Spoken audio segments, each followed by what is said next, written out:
Bonjour et bienvenue dans le podcast mensuel de Customs Bridge, les innovateurs de la douane. Vous le savez à présent, ce podcast décrypte la douane autrement. Ici, pas de jargon inutile, pas de discours trop sérieux, on parle douane, tout simplement, avec celles et ceux qui la font bouger, qui innovent, qui bousculent les codes, et parfois qui font sourire aussi. Aujourd'hui, on reçoit un invité un peu spécial, un homme de loi, avec un sacré sens de l'humour et surtout une passion pour Napoléon et les anecdotes douanières. Vous avez sûrement deviné de qui je parle, Stanislas Roquebert, avocat associé du cabinet LHLF. Bonjour Stan, je suis ravie de te recevoir dans notre podcast des innovateurs de la douane. Alors avant d'entrer dans le vif du sujet, je te propose de te présenter rapidement. Bonjour Hélène, merci de me recevoir. Je m'appelle donc Stanislas Roquebert, je suis avocat spécialisé en droit douanier depuis une vingtaine d'années et c'est donc à la fois mon métier et ma passion. Merci Stan. Bon, toi comme moi, on le sait, la douane est souvent perçue comme complexe, chronophage, risquée aussi par les entreprises, mais est-ce qu'elle peut être drôle ? Alors oui, ça peut être drôle quand c'est notamment raconté par un avocat chauve à lunettes, mais le plus drôle, en fait, je reconnais, là, de mes 20 dernières années, c'est plutôt la tête des gens quand on dit qu'on fait de la douane. T'as une petite peur, la peur du contrôle d'abord, et puis quelques vieux souvenirs. De temps en temps, on nous parle du film avec Danny Boone, Rien à déclarer, et puis une image qui peut paraître un peu vieillotte. On nous demande aussi si on peut importer illégalement des iPhones ou des cigarettes. Mais voilà, ce qui me fascine le plus à chaque fois, c'est l'image que ça renvoie. Et donc c'est facile, de manière décalée, de raconter une douane amusante alors que ça a l'image de quelque chose d'un petit peu ancien.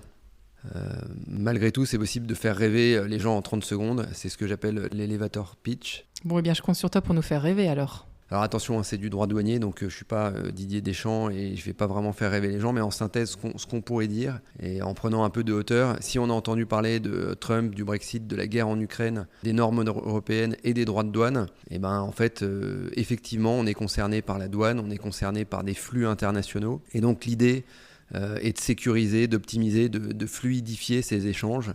La règle est toujours la même, un produit passe une frontière, il faut qu'on paye des droits de douane. Juste, ni plus ni moins, et être conforme aux règles locales, ni plus ni moins. Et donc la douane fixe les règles, l'importateur-exportateur distribue ses marchandises, le représentant en douane fait le lien entre la douane et l'importateur-exportateur, et l'avocat en droit douanier, nous on vérifie que tout le monde fait bien ce qu'il doit faire, encore une fois, ni plus ni moins. Bon, on l'a déjà dit, la douane, c'est vraiment pas simple. Mais si tu devais l'expliquer à des non-initiés, ou même à tes enfants, par exemple, tu ferais comment pour la rendre un peu fun, un peu sexy, juste pour donner envie, en fait, et mettre des paillettes, quoi. Alors moi, mes filles sont plutôt bien aguerries, mais quand je dois raconter la douane pour les nuls, ou pour les dirigeants, souvent c'est pareil d'ailleurs, je le fais de manière très simple, presque biblique. Depuis l'Antiquité, on taxe ce que l'on produit nous-mêmes, donc on met des droits de douane. C'est pas ni un hasard ni une fatalité. Le but, c'est de protéger des gens, des industriels locaux. Donc, s'il y a personne à protéger, il ne doit pas y avoir de droit de douane. Si c'est pas destiné à rester, il ne doit pas y avoir de droit de douane. Si ce sont des produits sensibles, il y a plus de risques. Et si on veut éviter les blocages, effectivement, il faut mieux anticiper. Bon, on est là aussi pour le fun. Tu travailles dans la douane depuis à peu près 20 ans, je pense. J'imagine que des anecdotes, tu dois en avoir. Plein de ton sac, d'ailleurs. Est-ce que tu en as une ou deux sous le coude à nous partager ? Oui, effectivement. 20 ans que je m'amuse chaque jour de choses nouvelles. Notre matière est vraiment très, très vaste.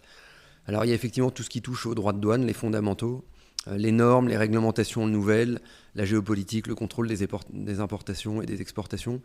Donc, c'est tout ça, c'est très vaste, c'est beau. Et il y a toujours quelques pièges et erreurs classiques qu'il faut essayer d'éviter. Alors, j'en donne quelques perles, on va dire les meilleures anecdotes que je peux avoir.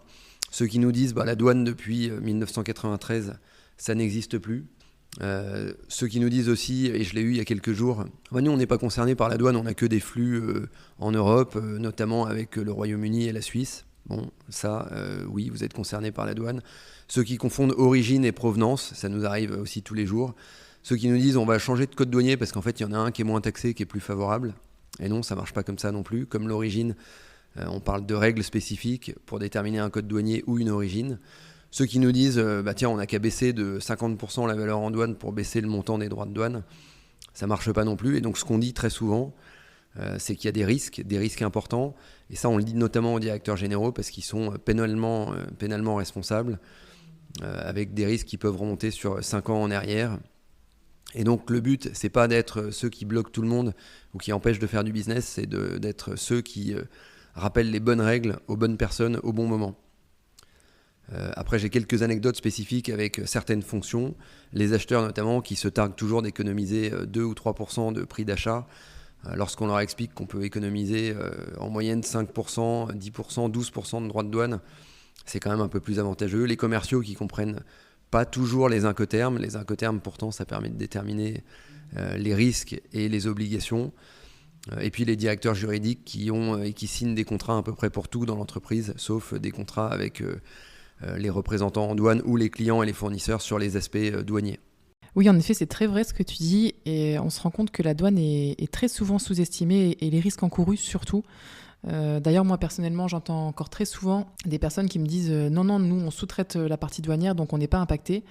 Alors quand je leur demande comment ils s'assurent de la conformité de leur base douane, par exemple, en cas de contrôle, ils me répondent non, mais nous on sous-traite, donc on n'a pas besoin de s'en inquiéter, c'est pas nous qui gérons ça. Oui, tout à fait, c'est un excellent point. Effectivement, un importateur-exportateur est toujours responsable, et très souvent ils nous disent effectivement je sous-traite à un représentant en douane, donc j'ai pas de responsabilité. C'est faux, c'est une des grandes confusions du marché. L'importateur-exportateur est toujours responsable, même s'il sous-traite, même s'il utilise un éditeur de logiciel, même s'il utilise un représentant en douane enregistré. Une chose pas très drôle dans la douane, c'est les contrôles douaniers. C'est vrai que ça fait rarement sourire. Est-ce qu'il t'est déjà arrivé de vivre ou d'entendre des situations un peu cocasses ? Bah oui, quelques histoires amusantes. Souvent, un contrôle, c'est aussi ce qu'on pourrait dire un wake-up call en anglais, une manière de se remettre dans les rails. Et donc, ça peut être très utile. De temps en temps, j'ai des responsables douane en interne qui me disent en fait, l'issue de ce contrôle douanier, tu l'as trop bien négocié, on aurait préféré avoir une énorme pénalité pour que ça réveille tout le monde en interne. Sur les contrôles, je suis aussi toujours fasciné par les gens qui en racontent toujours trop. C'est comme quand on se fait arrêter par la police sur le bord de la route. On a tendance à raconter toute sa vie, alors qu'en fait, il faut répondre à des questions de manière factuelle. Et puis, bien sûr, sur les questions pièges que peuvent se poser les enquêteurs, qui font leur travail, mais qui parfois ont des questions assez orientées. Effectivement, de toute façon, la douane, c'est tout, mais vous avez aussi des droits, il faut se défendre. Et ça peut créer, dans certains cas, des confusions. Et puis, dans le pompon, entre guillemets, des erreurs que l'on croise, souvent viennent malheureusement des magistrats. Ce sont eux qui sont amenés à trancher des litiges à plusieurs millions d'euros. Et quand on commence notre plaidoirie, ils nous demandent de leur expliquer ce que c'est qu'un code douanier. La semaine dernière, j'en ai eu un qui m'a dit « Mais pourquoi vous parlez d'une suite de chiffres ?» C'était donc un code douanier. Et ça fait un petit peu peur, malheureusement, et on manque de formation. Et la forme importe autant que le fond en matière de douane. Et donc, c'est important de former les gens. Voilà. Cette semaine, je donnais une formation à l'école des douanes. Un douanier m'a dit « Mais pourquoi des gens viennent vous voir, vous, avocat, alors qu'ils peuvent nous poser des questions à nous, douaniers, et en plus, c'est gratuit ?» La réponse est simple, on n'est pas meilleur que les autres. Mais les gens viennent nous voir, nous, parce que soit ils manquent de temps, soit c'est très sensible, soit ils n'ont pas le soutien en interne, soit il n'y a pas assez de coopération avec la douane. Et nous, c'est aussi notre boulot que de faire le lien entre les entreprises et la douane. Et surtout, le plus important, il faut se structurer en interne. Les boîtes sont pas assez structurées, pas assez soutenues par la hiérarchie, et donc il faut rattraper ce retard en créant des fonctions douane partout, dans toutes les entreprises, dès lors qu'il y a le moindre flux international. Merci Stan. Dernière petite question, si on essaie de se projeter un petit peu, tu la vois comment toi, la douane de demain ? J'ai envie de vous dire que la douane de demain, c'est celle d'aujourd'hui. En fait, les boîtes US sont bien plus structurées que les nôtres. Elles utilisent des outils simples, des cartographies des flux, des audits des risques, des analyses d'impact, des audits d'optimisation. Et donc, anticiper, c'est vaincre, comme disait l'empereur, et je le dis très souvent. Donc, à la fois, amusez-vous, soyez sérieux sans se prendre au sérieux, mais essayez d'anticiper et de prendre les choses en main. Il faut convaincre vos hiérarchies, et on peut vous aider pour ça. Il faut leur parler de finance, de sécurisation et d'optimisation. Voilà, c'est déjà la fin de ce podcast un peu spécial, mais ce n'était qu'une mise en bouche. Une sorte d'introduction à une série un peu particulière que l'on vous prépare avec Stan. Au programme, des histoires douanières drôles, loufoques même, mais bel et bien vraies, issues de 20 années d'expérience au contact du terrain. Ça promet. En attendant le prochain épisode à la rentrée, n'hésitez pas à vous abonner à notre chaîne Spotify pour ne rien manquer. Et comme dirait notre experte Sylvie, suivez-nous, commentez et surtout mettez des pouces. Parce que oui, c'est ce qui nous motive à vous proposer toujours plus de contenu, du contenu utile et qualitatif, mais surtout gratuit. À bientôt pour un nouvel épisode.